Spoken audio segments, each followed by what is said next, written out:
there are a lot of pros and cons when it comes to doing deals with off-market sellers. An off-market seller is basically a deal that has not been listed on a broker site or is not represented by a broker.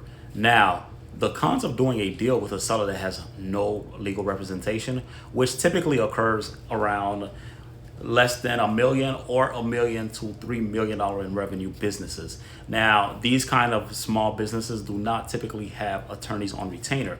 And especially if they have not contemplated selling their business anytime in the near future or have any real retirement plan in place, they're not going to have an attorney just on standby like that. So a lot of times these sellers would proceed to actually get under contract and engage in contract with you, and you end up closing the deal only to find out that there are certain things that the seller did not understand, and because of that they actually are suing you.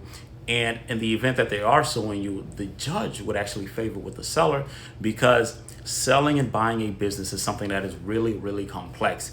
And it is not something where you just sign a document, you handshake, and it's done.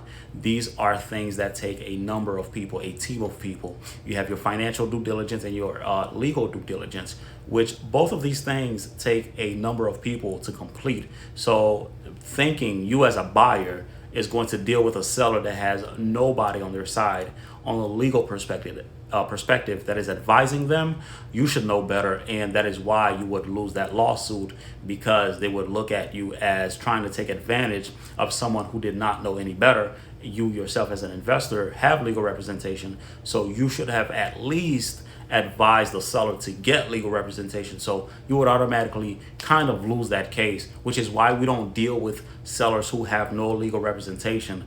And we don't really deal with those smaller deals.